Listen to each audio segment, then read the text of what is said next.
Hello everybody, and welcome to Goldknight's NALCS Week 1 Power Rankings, what I'm calling the Kings of the Rift.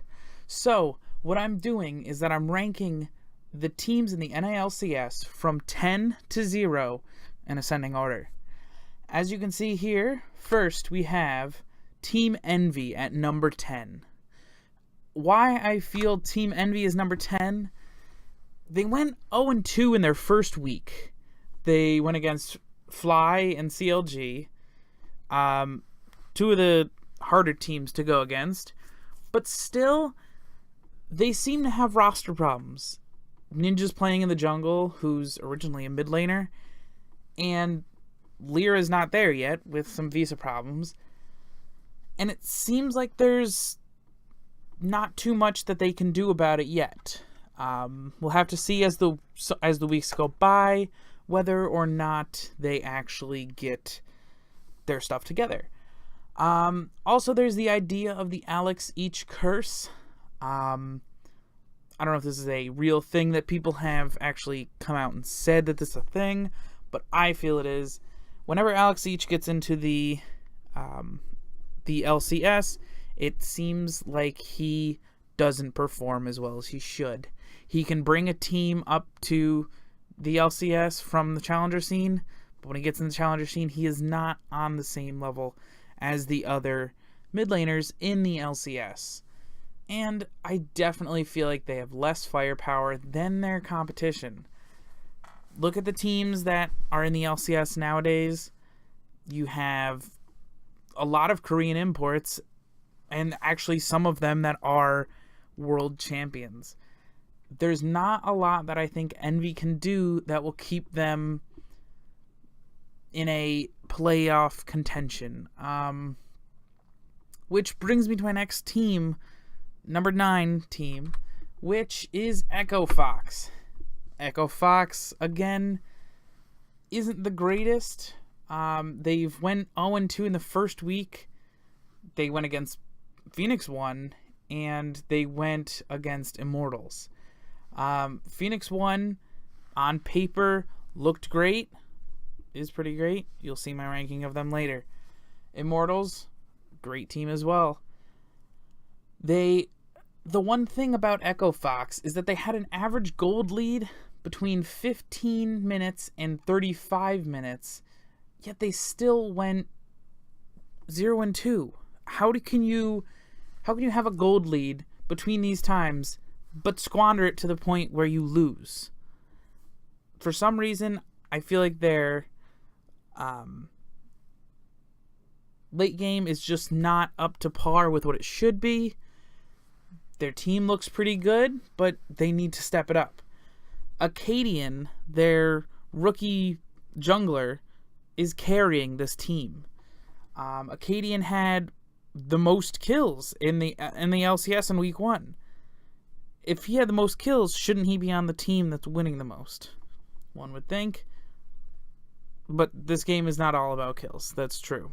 It is a team game, which brings me to Keith and his positioning in the team fights. Keith seems to have been caught a lot more often than he usually is. I don't know if this is week 1 jitters, if it's just the fact that the other teams are outplaying him, or if Keith is actually getting too big for his britches, I guess is the correct way to say it. Echo Fox does currently have the shortest game so far in the LCS. It was against P1, and I think that's evidence that Echo Fox loses quickly. So here we go. I'm not sure. Number 9, Echo Fox. There we go.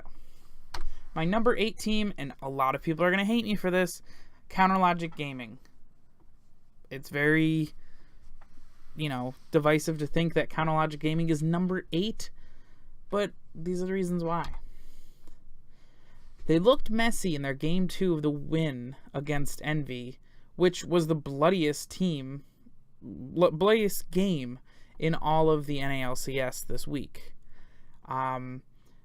They got 0-2'd by TL, which you'd think if they were doing so much greater, they would take off a game. They'd be able to actually take something from them. Their only win is actually against the weakest team in the LCS, by my judgment. I feel like they might be possibly stuck in their old ways. Do they have the adaptability to actually get, back into playoffs and be actually able to win? This is only the first week. It happens. Losses happen. For all that, I know they could be in the first place next week. It could happen. It's a crazy mistress. Their macro seems poor compared to 2016. In their, I believe it's the Team Liquid game that they played, they didn't seem to care that their Nexus was being taken and that their whole base was being taken by TL, and they just kept on, they kept on chasing. It was Huhi chasing Matt while Lorlo tried to backdoor the Nexus. Didn't end up succeeding in that, but put enough pressure on the map that Huhi was not paying attention, it seemed. And it seemed like Darshan is just outclassed top lane. There's a ton of new top laners that are just so much cleaner than Darshan. I want Darshan and I want CLG to be higher up in the rankings, but currently it doesn't seem like they can be. They're not working as well. It also seems like Afromu is a little bit resenting the picks that are currently in the bot lane. The choice of MF support, the choice of Malzahar support, different than what he usually plays in the Alistars, the Thrushes, his Bard. But we have to see if those can come back into play. If those can, CLG might be able to get higher up in the rankings and make it to the top. All right, so my number 7 is PhoenixOne. I know PhoenixOne was the team that did terrible last year, as well as Echo Fox, but they seem a lot cleaner this year. They look good, but not amazing. They have both the longest game and the shortest game. Their shortest game was in a win, which is great, which tells that they can win fast. And their longest game was in a loss, which tells that they were gripping and holding on and just would not lose. They won in a 2-0 and they lost in a 1-2. They were able to take a game off of, was it Dignitas? Let me check real quick. I don't have it here. Okay. But they're able to win in a 1-2, which shows that you can win a game and be okay. Their roster looks really good. Inori carried their one victory last year against TSM and seems to be doing great this year. Arrow, a great ADC. I'd like to see more of him. Like to see him able to come out and be a star ADC in the NALCS. Adrian, one of the best, if not, top 2-3 supports in the NALCS. The Immortals inaugural split, they were great. Adrian helped carry them to the 17-1 that they got. Ryu was good on H2K. Looks okay on PhoenixOne. Not great, but there is still a lot of time to move. Now, PhoenixOne, based on their record last year, do have something to prove. Now, the idea is that good or is that bad? If PhoenixOne wants to win so badly, are they going to throw it all out the window and end up losing because they're trying to, they're trying too hard to win? Or is it that they are going to be able to get those wins because they want them so bad? That's what we're going to have to see. That's my thoughts on PhoenixOne.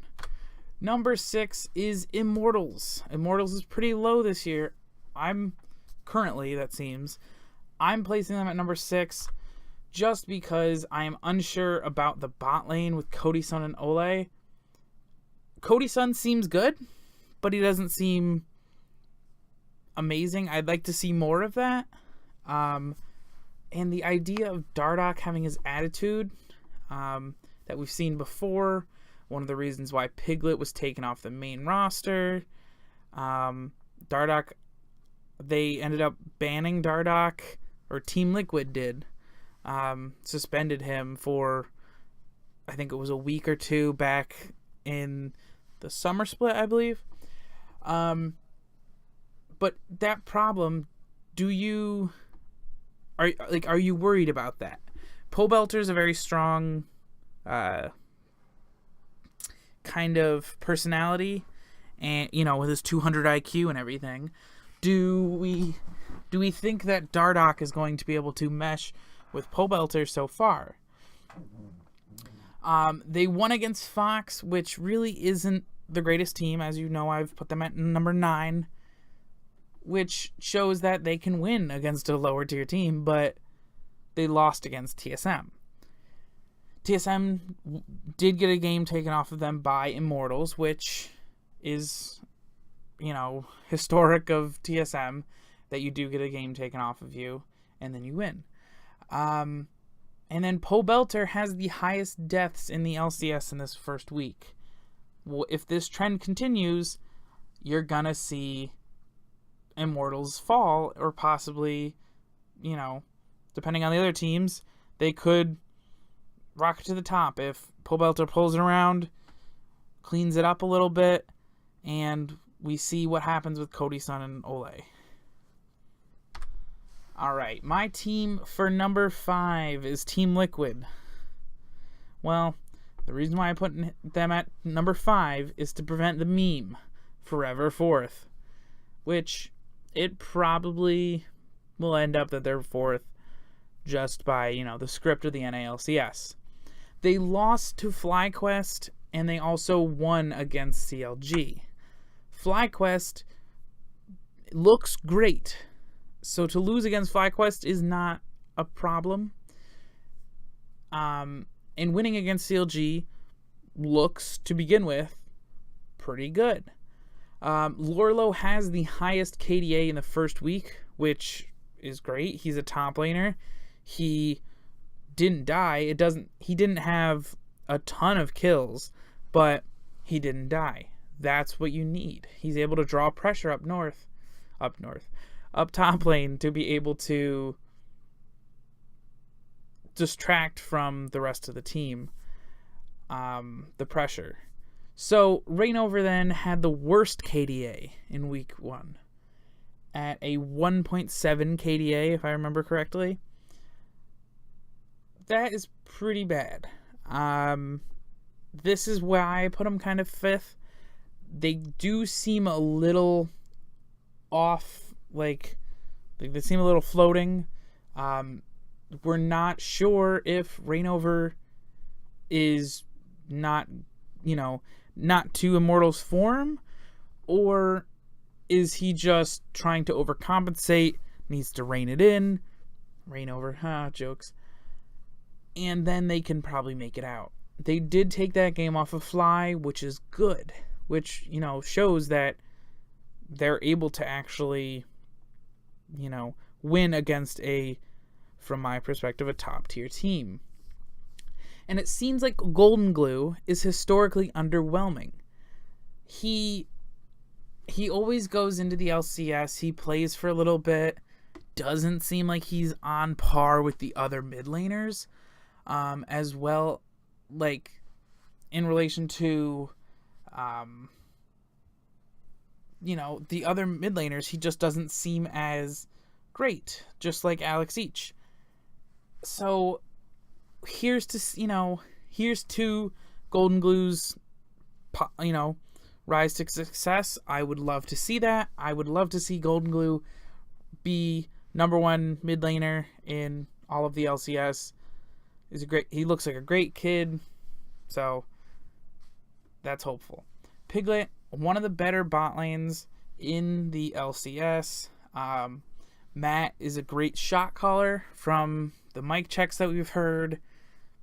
I would love to put them at number one as the, ADC and bot lane, but we still have more to see. So that's Team Liquid. On to number 4 is Team SoloMid. It hurts me inside to put TSM at number 4. They are, unfortunately, my favorite team. And the reasons why I put them at number 4 are, number 1, they don't have double lift. If they have double lift, I think they would be a lot higher on this. It just does not seem like they have the correct shot calling that they did to get them to Worlds and to be able to take those games off of the Korean teams that they were in. It doesn't seem like Bjergsen's really stepping up. Possible for first week jitters. Hopefully he gets that resolved. And they lost to C9. C9's one of the greatest teams right now. But they also won against Immortals, which looked like it was pretty good. Now, you see my rank of where Immortals is that showing that TSM is winning against a lower tier team? Where's that? They look inconsistent. TSM look like what they looked like in 2015 when they had Turtle and Turtle Amazing, or was it Santorin? Santorin, I think it was. And Lustboy. They seem just kind of boring right now. I would love to see TSM get back to Spring Split 2016. Not Spring Split, wow. Summer Split 2016, where they ran through the league. Is this because of the loss of Weldon? They do not have Weldon Green as their as like a coach for them right now. Weldon went back to Sweden or wherever he goes over in Europe. So is this why? Who knows? The other teams just look stronger, I think. That's unfortunately where I place Team SoloMid, number 4. Now on to number 3, which I put Team Dignitas, which is the old Apex Gaming. If you did not know that Dignitas is back, Dignitas bought out Apex, so they are working under that branch now. Dignitas is number 3 because they won against P1, which P1 looks pretty good, and they lost to C9. C9 is nothing to throw a stick at. You shouldn't be that sad to lose to C9. They actually did take a game off of C9, which looks good for them. They were able to beat them, and it was when Keen was playing a TF, and the team looked great. Xpecial does have the most assists in all of the league so far, so that's good. And Keen is actually playing meta, minus the TF game, but don't look at that one. And Someday looks really good. He's a good top laner. probably one of the best in the world, was one of the best in the world at one point, and I think he can really step up and do well. Well, that's why I think TSM, Team Dignitas is number 3. On to number 2, which is Cloud9. Now, a lot of people do put Cloud9 at number 1. I do not think so. I think Cloud9 is number 2 for the following reasons. They did go 2-0 their first week. They took out TSM without a seeming problem. Contracts seem to mesh really well with the team. Jensen's number 2 in KDA currently. And they basically have the same team as they did for Worlds with an upgrade in the jungle. So that's good. But I think Cloud9 is just not as good as the number 1 team that I say is FlyQuest. FlyQuest is Cloud9 challenger, and they have a stacked team with high. They have Lemon Nation. They have such great team. They have such a great team that they're able to just do so well. They have Balls, which was great. He was great on C9. Altec, slightly underperformed ADC. And they also have Moon, who is not great, and he wasn't great, but he seems so much better when he's on this team. It seems like High is able to bring his magic back. I think Lemon Nation and High together can make any team work. So all 5 members of their top 20 or in the top 20 of KDA in the first week. Lemon Nation's number 3. Balls and Alltech are in the middle. High is in the middle, and Moon is on the edge of the top 20. It's possible that Lemon Nation is the best support in NA once again. If you give me the idea of another support that is better than him, please do let me know. FlyQuest is actually moving into a house soon. Currently, they are. They weren't actually in a house. They were all living in their own respective houses, and now they're able to be in their own house. So there's synergy.